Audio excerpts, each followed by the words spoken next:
Hey, Paw Paw. Hello. I got a question for you. What is your question? Why is it that some older people are threatened by younger people? Let me give you an example. Okay. Uh, Oftentimes, what you see sometimes is there's a lot of criticism about young people, and not to say that it isn't warranted, but I feel like many young people get painted with a broad brush. And those of us that actually sit down and listen to our elders and take their advice, that we're always having to prove ourselves and prove our credibility until or unless we have someone older that vouches for us. It just seems like when there's opportunity that, particularly here in Louisiana and even in Shreveport, that young people, that the older generation who is always telling us about coulda, shoulda, woulda, now when it's our time, does everything that they can in their power to prevent us from being successful. Why is that? Ignorance, fear, and jealousy. And let me try to stay on track. You take the continent of Africa. All these black people, mostly in America, look at Africa as one place, one black person, that's it.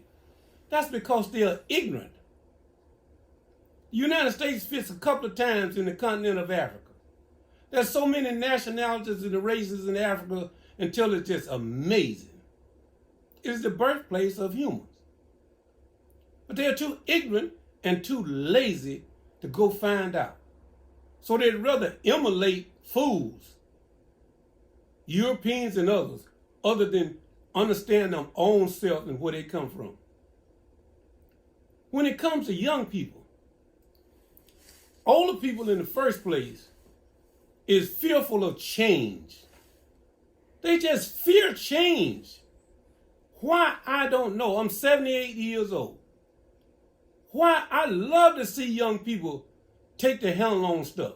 They're going to make mistakes. Ain't going to be no different than I did when I was a kid. But look how much good you can do if you look at those mistakes and they learn from them and then use them to their advantage with the new technology put together with the old wisdom.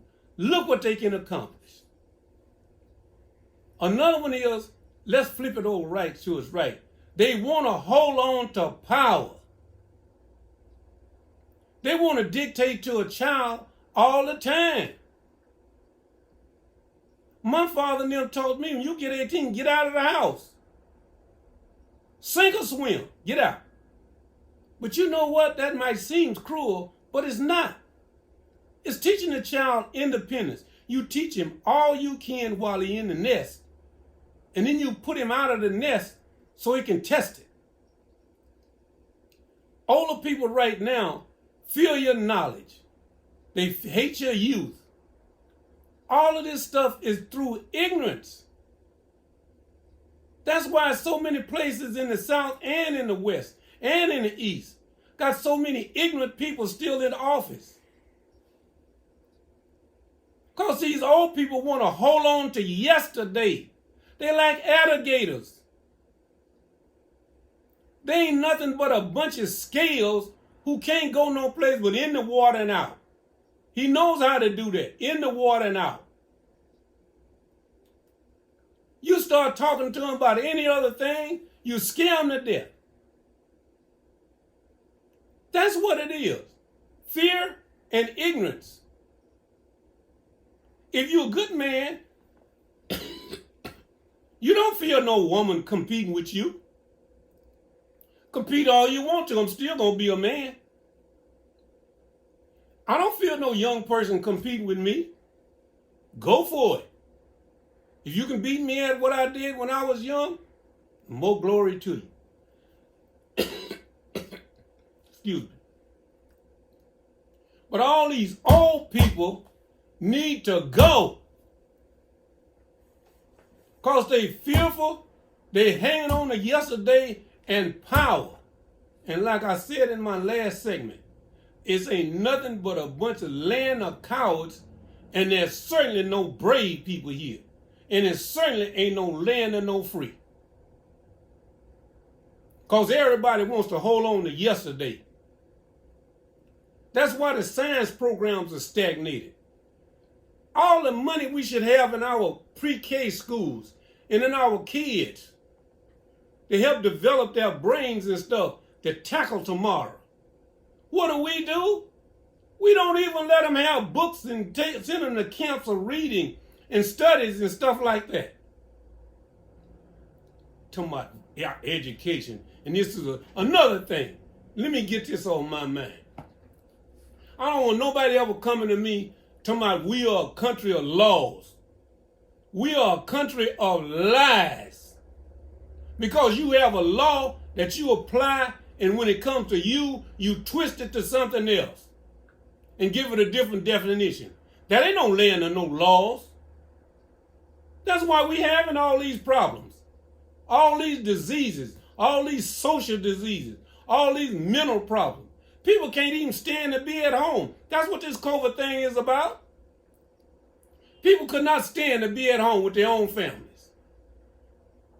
Because they was out there in the streets running around, too busy, trying to watch somebody else, trying to hold somebody down. Louisiana's not the only state like that. All through the South, they like that with their young people. That's why young people leave.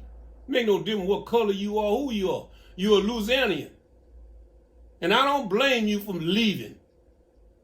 Don't let nobody hold you down. They're going to hold you down. Go to California. Go to New York.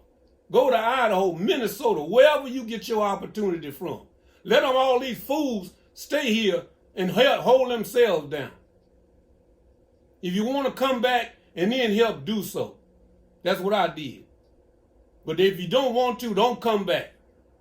Let them stew in their own juice. Because you keep electing these same old criminals up there. The same old criminals, they keep electing them to office. Won't give these young people a chance. They express their ideas and nothing.